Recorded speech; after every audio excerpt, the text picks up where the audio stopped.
Well, it is time to take you through the best case scenarios for the Big 12 Conference in 2024. I'm Pete Mundo, Heartland College Sports, of course, is the show and how you join us here. Thank you for being a part of it on YouTube. Hit that thumbs up right below the video.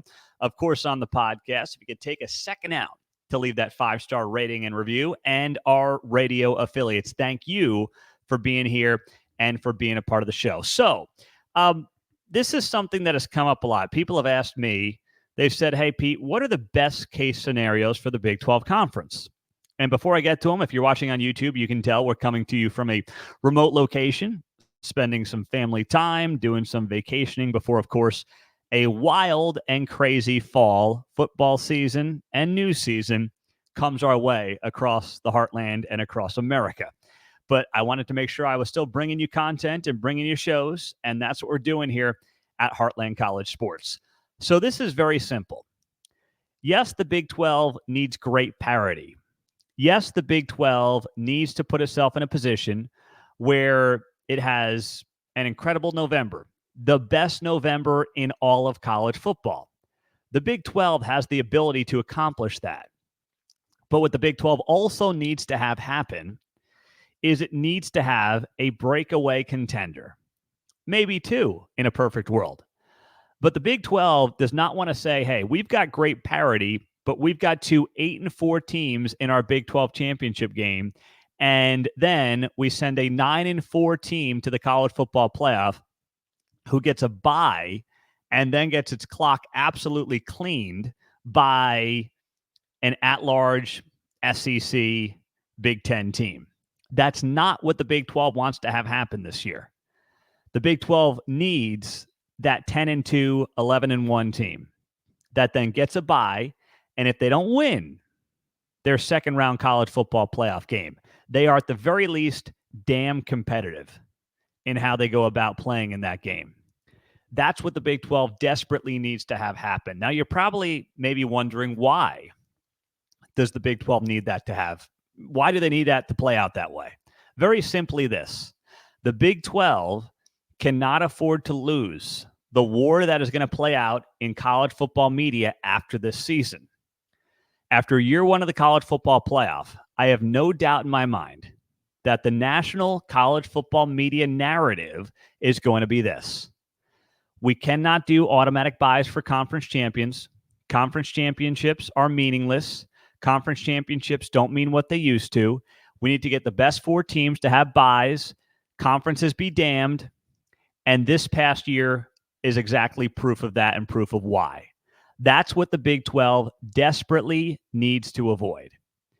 Now, they can avoid that by playing damn well in the college football playoff, by having an 11-1 team win the Big 12, get a bye, and then win a college football game. And guess what? College football playoff game. And then guess what? That narrative doesn't work, at least not after this first season. But I promise you that Paul Feinbaum and company are going to be dying to go down that road. And I heard my good friend Josh Pate talk about this on his Late Kick show. And, you know, we have a lot of respect for Josh. He's on this show. He's just a fantastic guy and a great advocate for college football. But he did also bring up the fact that, listen, right now, it is not the best 4 teams that get a bye. It is the top 4 ranked conference champions. And he's bringing up and wondering whether or not that's always going to be the way this is done. And it's a fair question to ask. And that's why it's imperative for the Big 12 to have the kind of season where it doesn't allow that narrative to begin and to permeate. Josh is not doing it in a way that's Paul Feinbaum-esque, right? I mean, he's just doing it in a way to question where the future conversations are going in this sport. And he's right and fair to do that. So that's where, if you're the Big 12, how do you prevent that narrative from starting? How do you prevent that conversation from beginning? The way you do it, the way it happens, is by making sure you have the kind of year that makes the Big 12 look good. The Big 12 cannot suffer from an 8-4 conference champion getting a bye and then getting its doors blown off by, you know, an at-large Alabama or an at-large Oregon. That is not the kind of position the Big 12 can allow itself to fall into. So that's where this matters if you're a Big 12 fan. You got to be thinking not just about the parity of this conference in November, and I believe this conference will have the best November of any conference in the sport because of how close it's going to be. The fact that the Big 12 does not play an FCS team in late November like these jokers in the SEC. They play 9 conference games as well. That is the kind of nonsense the SEC has been getting away with, thanks to their friends in college football media covering it up. But it's one of those things that you need 11-1 Utah, 11-1 Kansas State, 11-1 Oklahoma State, 10-2, whatever. You need an 11-1 or 10-2 team playing in the playoff. And then if the 10-2 team wins, they're 11-2, they're conference champions. You can't really complain, but they also have to be competitive. Ideally, you would get your other 11-2 non-conference champion in with an at-large, but who knows how the committee is going to do this thing with the preferential treatment we all know the Big Ten and the SEC is going to get in this conference. We all know that's coming, right? I mean, you've got to be living under a rock if you don't think that's coming. It's coming. And if you don't think it is, I have beachfront property in Salina, Kansas to sell you. I promise you, it is going to happen. So you've got to blunt that narrative as quickly as you can, and that's hopefully what the Big 12 is going to then end up doing. Blunting the narrative before we even get to that part of the conversation, because it will come, and it will come fast and furious. So this is where the Big 12 is currently at. This is why also the non-conference games are so vitally important for this league. The Big 12, more so than any year in its now near 30-year existence, needs to have a very strong non-conference schedule. You need to be rooting for UCF against Florida. You've got to be rooting for Oklahoma State against Arkansas. You've got to be rooting for West Virginia against Penn State in week 1. And I'll say this right now.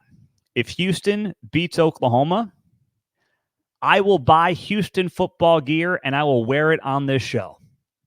If you have a projected bottom feeder in the Big 12 in Houston, beating the almighty Sooners, who ran this league forever, who went to the SEC, who's projected to be competitive in the SEC. They're not projected to win it, but they're certainly projected to be competitive. That's how you start to quickly change the narrative in this conference. That's how the Big 12 can find itself in a place where it is getting far more respect from the national outlets than, it currently is.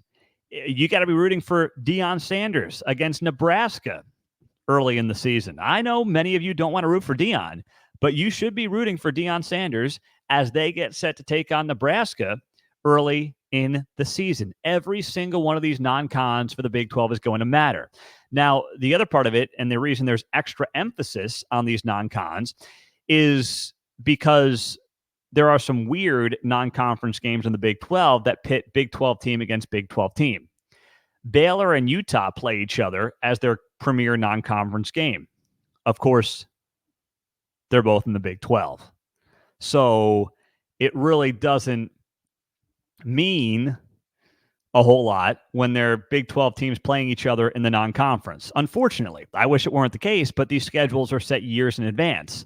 So that's how this stuff works. Arizona's playing Kansas State, right? They're taking each other on pretty early in the season. I think it's the second week of the season on a Friday. They're playing in Manhattan.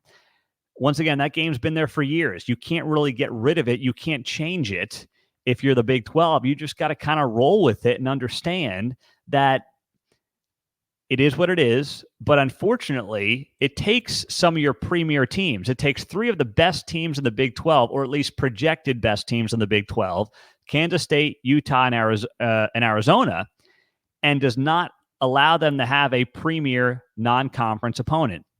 It would be awesome if those 3 teams would be playing Big 10 or SEC teams in weeks 1, 2, or 3. But now, because they're playing other Big 12 teams, we don't have that possibility. And that's a loss for the Big 12. So now you've got to root for these other Big 12 teams to get it done. You've got to root for these other Big 12 teams to be not just competitive in their non-cons, but win their non-cons. It's vitally important for the Big 12 to put themselves in that kind of a position to make sure they are getting that conference superiority that they deserve. And by conference superiority, I'm also talking about making sure you're not falling too far behind the SEC and the Big Ten in terms of the national narrative, because the narrative's already being set. The narrative is building towards a power two. That's where this conference or this sport is trending, and the college football media will willingly go along with it. So the best way to blunt it is to perform on the field, and you can't rely on bowl games anymore. Trust me, I love it when the Big 12 does well in bowl games, but we cannot rely on bowl games anymore. We just can't. Too many guys aren't playing in them anymore. They don't have the juice they used to have unless you're in a playoff game. So looking to bowl games is meaningless, because you can always say, well, this team, all its starters sat out. They're getting ready for the NFL draft, blah, blah, blah, blah, blah. And there is some truth to that, more so than there was even just a few years ago. It's got to be done in the non-con. It's why the Big 12 has to continue to schedule strong non-cons. And you know what? What the college football media can do as an institution is push the SEC and the Big Ten to do quality non-cons. But the great grift going, especially in the SEC, is playing 8 conference games and oftentimes multiple FCS opponents and getting your guys a little mini bye week, especially the one in November, which is an absolute utter joke. But the SEC has been getting away with that for years. Years. College football media hasn't done a thing about it. And that, as much as anything, needs to be watched very closely and needs to be called out for what it is. I'm Pete Mundo. Heartland College Sports is where you find us covering the Big 12 Conference. Thank you for being here, for being a part of the show as we roll through it, coming to you from a remote location, taking a little vacation on my end before we get full steam ahead into the college football season. But listen, I wanted to make sure I was still bringing you shows on YouTube, on the podcast, and on the radio. And if you could drop that 5-star rating and review. We don't charge you for anything. We just want you to join us, to be a part of the show, to subscribe, to share it with a couple of buddies, because that's how this thing grows.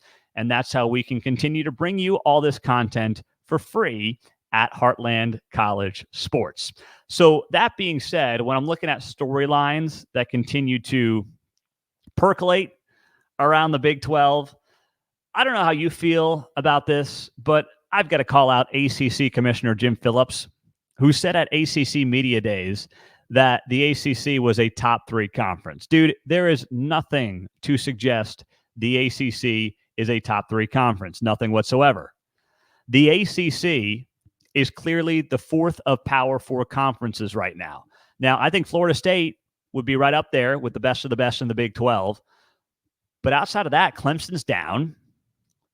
And I think a bulk of the ACC, if it were to come to the Big 12, would find itself in the bottom quarter of this conference as it currently stands right now.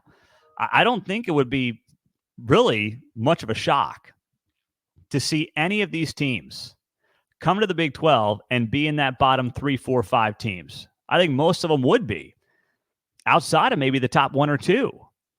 So I don't know where Jim Phillips is getting this stuff. I know he's got to hype up this conference, but Jim Phillips is starting to have a little bit of a George Kliavkoff feel to him. George Kliavkoff, of course, is the former Pac-12 commissioner who had his head in the sand, who was kind of in la-la land, who was defined by his aloofness during that conference. And it came back to bite him because the conference fell apart right in front of his eyes. Jim Phillips has a little bit of that aloofness to him, from what I can tell. And it could very well come back to bite him and his conference in the not too distant future.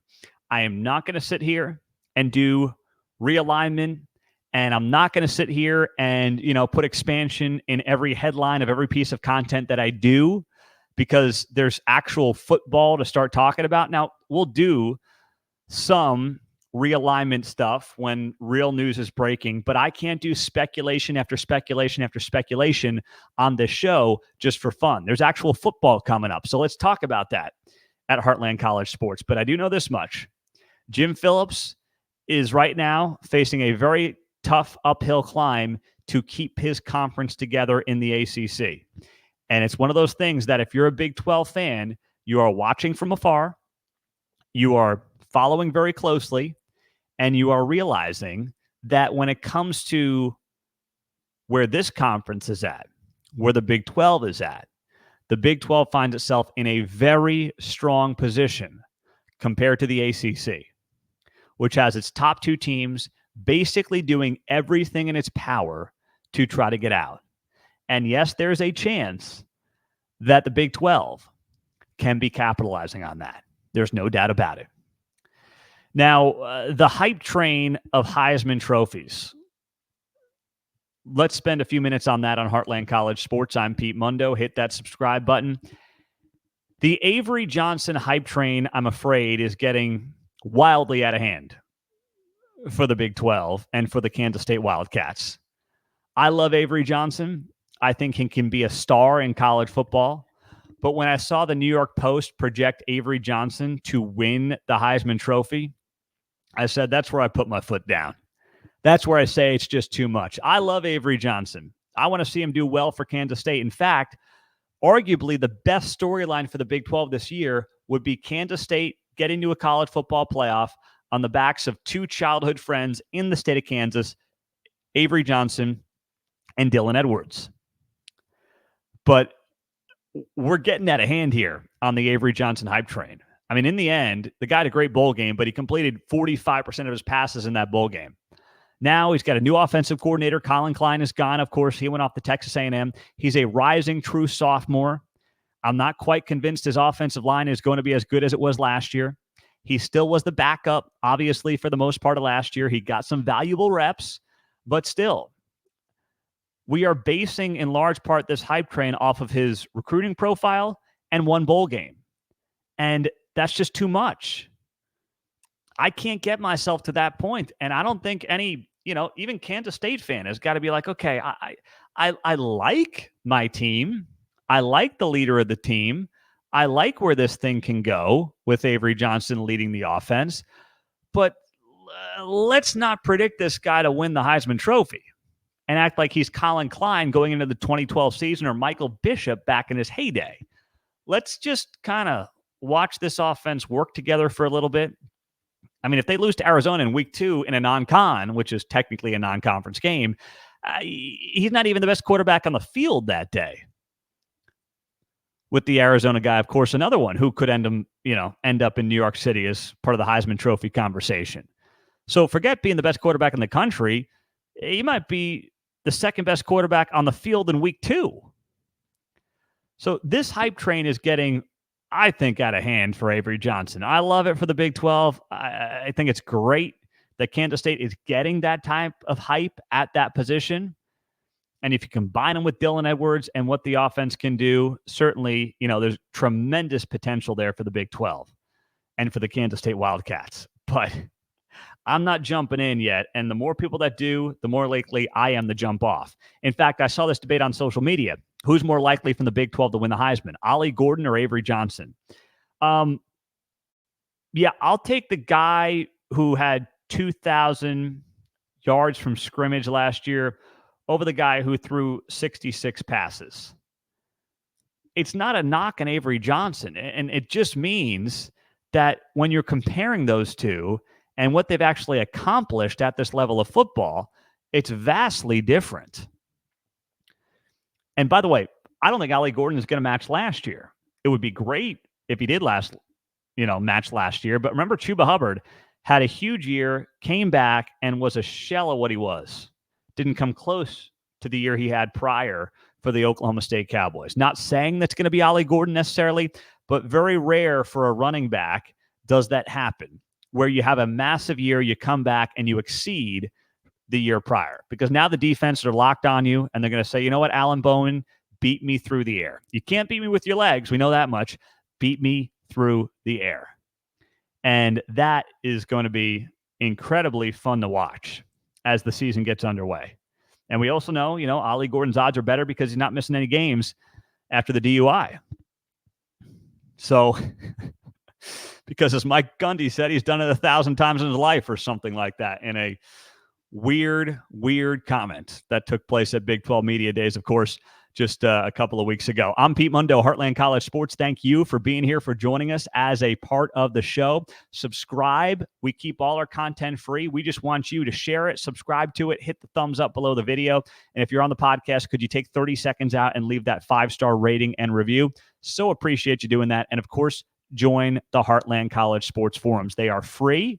It is a great way to get involved with what we're doing here at Heartland College Sports, a great way to interact with fellow Big 12 fans, and it's more personable than just simply doing one of those, Facebook groups, although we have a Facebook page, or Twitter, X, things like that. So thank you, guys. We appreciate you. We'll talk to you soon. Go Big 12. Have a great day.